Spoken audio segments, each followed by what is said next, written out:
আসসালামু আলাইকুম। আপনারা কাছে দূরে যে যেখানে আছেন সবাই কেমন আছেন? আলহামদুলিল্লাহ আল্লাহর অশেষ রহমতে আমি কিন্তু ভালো আছি।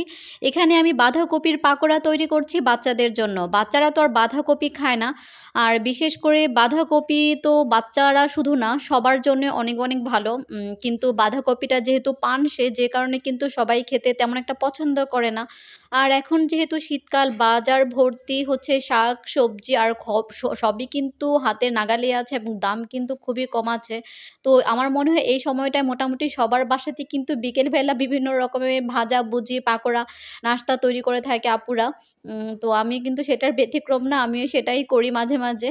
আর বাচ্চাদের জন্য এখানে পাকোড়া তৈরি করেছি। গরম, গরম পাকোড়া সস দিয়ে খেতে কিন্তু খারাপ লাগে না, ভালোই লাগে। তারপর এখানে চা তৈরি করে নিয়েছি, চা খাবো বিকেলবেলা। কারণ শীতের দিন কিন্তু চা না খেলে একদমই ভালো লাগে না। কেমন শরীর ম্যাজম্যাজ করে। আর শরীরকে চাঙ্গা করার জন্য, মনকে চাঙ্গা করার জন্য আমার তো চা খেতেই হয়। দিনে ২ থেকে ৩ বার আমি চা খাই। যদিও দুধ চা খাওয়াটা একদমই ভালো না। শরীরের জন্য কিন্তু খুবই ক্ষতি আমাদের। বিশেষ করে দুধ চাটা সবাইকে এভয়েড করা উচিত। আর রং চাটা খাওয়া উচিত। কিন্তু কি করব বলেন? জিভেটাকে আর একদম সামলাতেই পারলাম না। মানে দেখা যায় জিভের যে টেস্টের জন্য দুধ চাটাই খাই, রং চাটা কিন্তু তেমন একটা খাওয়া হয় না। আর শীতকাল মানেই কিন্তু হচ্ছে লেটকা খিচুড়ি, তাই না? শীতকাল মানেই হচ্ছে লেটকা খিচুড়ি বিভিন্ন রকমের সবজি দিয়ে এবং নতুন আলু দিয়ে। নতুন আলু দিয়ে বিভিন্ন রকমের সবজি দিয়ে শীতের দিন যখন লেটকা খিচুড়িটা করি আর গরম, গরম আ মাংসর সাথে মানে মাংসটা কিন্তু রান্না করতে হবে নতুন আলু দিয়ে এবং ঝোল, ঝোল করে। তাহলে কিন্তু একদম মানে কি বলে ১০০ র মধ্যে ১০০ তাই না?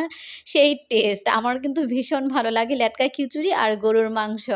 তো যাই হোক এখানে কিন্তু আমি আমার বাবার ছাদ বাগানে চলে এসেছি। আমার বাবা এখানে টমেটো গাছ লাগিয়েছে, কাঁচা মরিচ গাছ লাগিয়েছে। তারপর আম আ কি বলে এটাকে? লাউ গাছ লাগিয়েছে, শসা গাছ লাগিয়েছে। মাশাআল্লাহ অনেক সুন্দর হয়েছে। তারপর লাল শাক লাগিয়েছে, পালং শাক লাগিয়েছে।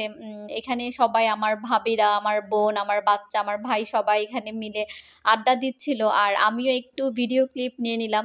আসলে এটা একটা মেমোরি। আমার কাছে মনে হয় যে পরবর্তীতে কোনো এক সময় এই ভিডিওগুলো দেখব। সময়টা থাকবে না কিন্তু এই ভিডিওগুলো থেকে যাবে, তাই না? তখন এই ভিডিওগুলো দেখে, দেখে হচ্ছে কি বলে স্মৃতিচারণ করব। আর আমার ছেলে দেখেন এখানে কি লাফাচ্ছে। মেয়ে, ছেলে খুবই আনন্দিত।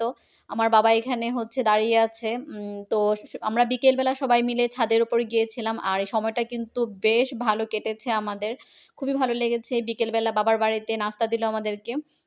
আমার ছোট ভাইয়ের যেহেতু বিয়ে ছিল, বিয়ে উপলক্ষে আমরা গিয়েছিলাম। তো বিকেলবেলা সবাই মিলে পিঠা খাচ্ছি। আমার ভাবির বাসা থেকে পিঠাগুলো বানিয়ে পাঠিয়েছিল। তো বেশ কয়েকদিন ছিলাম এবং প্রতিদিনই কিন্তু মোটামুটি পিঠা খেতে পারতাম এবং খুব আনন্দ লাগতো। সবাই মিলে খেতাম এবং সবাই মিলে খুব গল্প করতাম, আনন্দ করতাম। যখন তখন চা খেতাম। অন্যরকম অনুভূতি ছিল, অন্যরকম ভালো লাগা ছিল। আসলে ইনশাআল্লাহ আবার হয়তো কয়েকদিন পর যাব। আর এখানে বাচ্চাদের জন্য তারপর তো ঢাকায় চলে এসেছি। তারপর বাচ্চাদের জন্য বিকালে নাস্তা করে দিচ্ছি এখানে ফুলকপির পাকোড়া। দেখা যায় বাচ্চারা আসলে ফুলকপিটা খেতে চায় না। তো ভাবলাম যে ওদেরকে পাকোড়া করে দেই। এভাবে কিন্তু দেখা যায় মাঝে, মাঝে করে দিলে বাচ্চারা যদি অল্প করে